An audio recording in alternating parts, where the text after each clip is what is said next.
अभी सर आपने बताया था अग्निवीर एक नई योजना सरकार ने लॉन्च की है जिसमें 4 साल के लिए आर्मी जॉब दी जाती है। इसके बारे में आपका क्या विचार है कि ये गवर्नमेंट द्वारा सही लाई गई है या फिर नहीं? सो रोहित, कोई भी स्कीम या हम्म। कोई भी मेजर या कोई भी स्टेप किसी भी देश में लिया जाएगा या किसी भी कम्युनिटी के लिए लिया जाएगा, उसमें उसके प्लस और माइनस दोनों ही होंगे। इसके कुछ प्लस कुछ माइनस कुछ बताइए। माइनसेस हमेशा रहते हैं। ठीक है। अब कोई चीज़ जो रोहित के लिए काम कर रही है वो अंकुर के लिए शायद काम ना करे। राइट।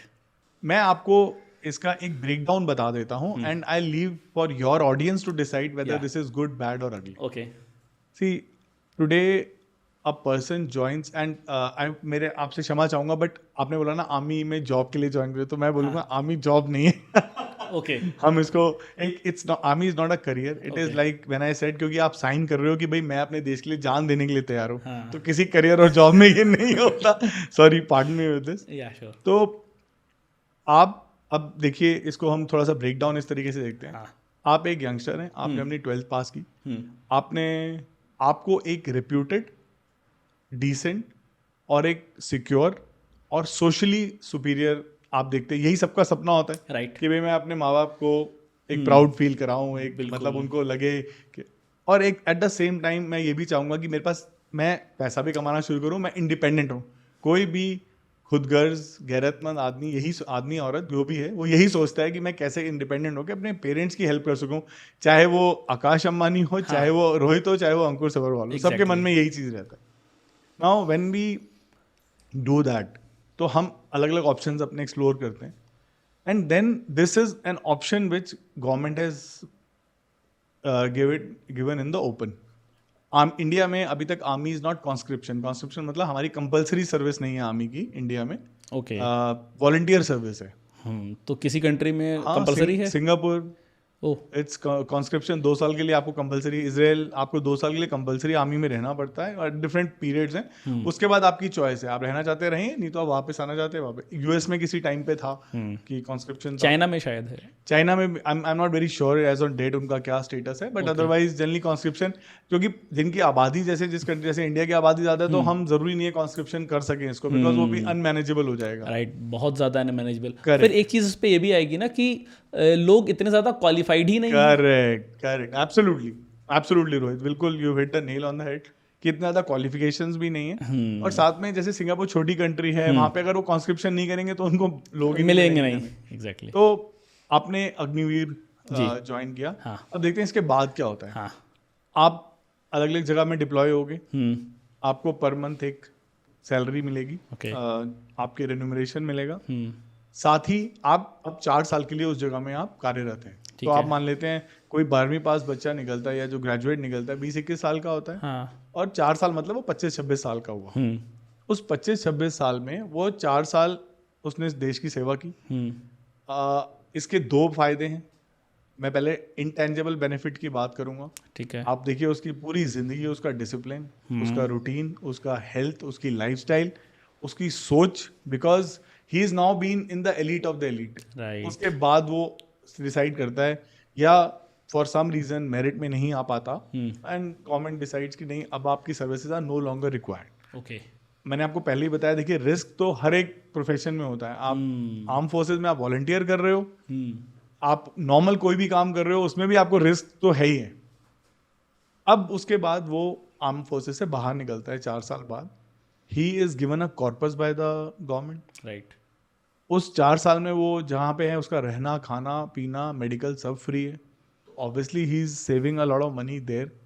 ऑब्वियसली। तो वो 25-26 साल का जो बच्चा है, अगर उसके हाथ में आज 20 लाख रुपए आप रख दीजिए और बोलिए अब तूने जो करना है कर, now one can only imagine the kind of opportunities that India has, कि वो क्या क्या कर सकता है। Secondly, the moment he steps out, he or she steps out, hopefully she also in future, the moment he or she steps out, he is seen at a very different level by outsiders. अब मान लेते हैं एक है जो अग्निवीर नहीं था और एक है अग्निवीर है।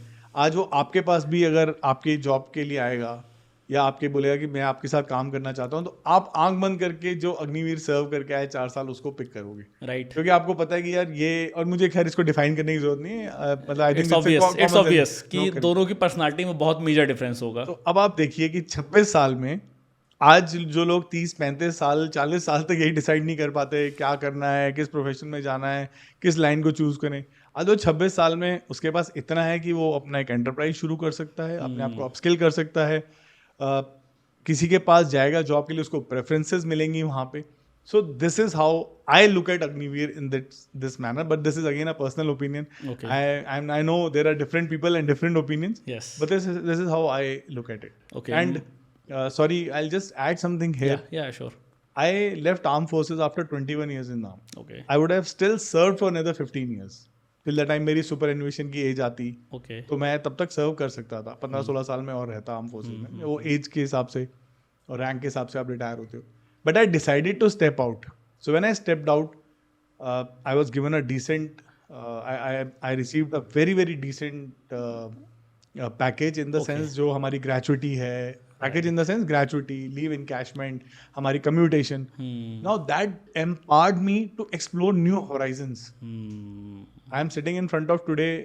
आपके सामने मैं आज शायद नहीं बैठा होता. Right. आज मैं अगर आर्म फोर्सेज में होता. Right. और आज हम जब अपना एंटरप्राइज या चीज़ों के बारे में बात कर रहे हैं, जैसे हम जो अभी कर रहे थे थोड़ी देर पहले, जी. कि I could start my own enterprise, I could do so many things just because I decided at some point of time that I left out and I had that financial stability कि नहीं मैं बाहर निकल सकता.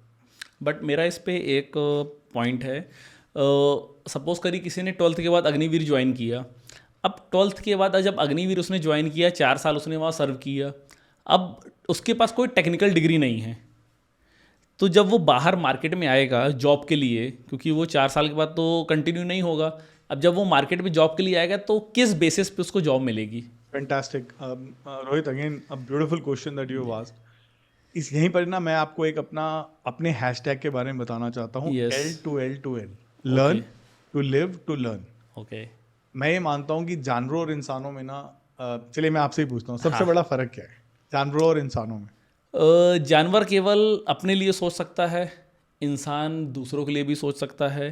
Second thing, ये तो positive था, negative बता देता हूँ. जितना जानवर किसी दूसरे को नुकसान नहीं पहुंचा सकता, उतने से ज़्यादा इंसान पहुंचा सकता है.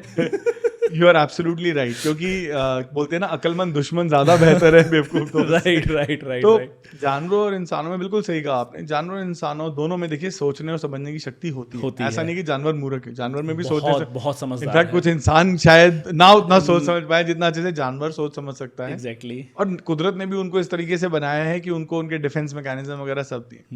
बट जानवर जो आपने पहले बोला वो सिर्फ अपने लिए सोचता है. राइट. आज मान लेते हैं हमारे घर में इतने पेट्स हैं, हम सबने हमारे पास पेट्स होते हैं, और उनको हम लोग बोलते हैं भाई इनको बांध लो, हमारे. सॉरी हम थोड़ा सा डिविएट कर रहे हैं. I just want to right, no issue. तो अब हम उसको 2 टाइम का खाना देते हैं और हम अपने साथ सुलाते हैं, सब कुछ करते हैं बढ़िया, हम रॉयल कैनन और सब कुछ ना लाके उनके लिए करते हैं. राइट. और अब मान लेते हैं रोहित आपके पास वो 10 साल से है और आप उसको 2 दिन तक खाना नहीं देते, तो आपको लगता है वो आपको नहीं काटेगा या नहीं भौंकेगा आपके ऊपर? 50-50 चांसेस है ना. तीसरे दिन चले जाए तो भौंकने तो पहले दिन से लगेगा. काटने का आई एम नॉट श्योर. हाँ, काटने का मान लेते हैं, बट तीसरे दिन से he or she may do something which you would not expect. 10 साल से मैं इतना ध्यान रख रहा हूँ सब. एग्जैक्टली. क्योंकि उनकी वो सर्वाइवल इंस्टिंक्ट्स हैं. हमारे साथ क्या है, आज मुझे आप कहीं पे अगर हम में से किसी को पट्टा बांध के दो, सुबह शाम मटन चिकन और ये वो खिलाएं, या वेज में पनीर और ब्रोकली और ब्लूबेरी स्ट्रॉबेरी खिलाएं, तो हम खुश नहीं रह सकते. राइट. बिकॉज हम आज जो हैं कल हम आज से बेहतर होना चाहते हैं. चाहे वो फाइनेंशियली बेहतर हो, चाहे हम इंटेलेक्चुअली बेहतर हो, चाहे हम सोशली बेहतर हो. हमें होता है कि अरे कल आज क्या किया है मैंने. और कुछ लोग हैं अगर वो स्लॉथ की तरह या पढ़े ही रहे हैं पूरा दिन, वो भी एक टाइम आएगा जो बोलेंगे नहीं यार उठ के कुछ तो कर ही लूँ मैं. नहीं तो आज हमारे इतने दिग्गज जो हैं एंटरप्रेन्योर्स, चाहे अदानी अंबानी, कोई भी आप बात करिए, बड़े लोगों की बात, बड़े जो जिनके टर्नओवर्स बहुत ज्यादा है, मैं ऐसे बोलूँगा, उनकी बात करिए, तो इसका मतलब उनके बच्चे बैठ के खा तो नहीं रहे, ऑब्वियसली वो भी उतनी मेहनत करके उसको बढ़ा रहे हैं. Right. So we learn to live and they learn to survive. Animals learn to survive. ये उनका एक सर्वाइवल इंस्टिंक्ट है Okay. कि भाई अपना 2 टाइम का किसी तरीके से गुजारा कर लो और कुछ नहीं चाहिए. अब यहीं पर ही मैं आपकी बात पे आता हूँ. हाँ. When, and I'll give you my own example. I decided at some point in my life and career in armed forces कि I should step out and do, maybe explore new horizons. Okay. But I realized कि मैं बाहर निकल के करूँगा क्या. सुन्जू की एक सुन्जू ने आर्ट ऑफ वॉर लिखी है, उसमें उन्होंने बहुत अच्छा लिखा है कि if you know about the enemy only then you may or may not win a battle. If you know about yourself and the enemy, for every battle winning, you will face a defeat. Okay. But if you know surely about yourself, then you will never face defeat in the battle.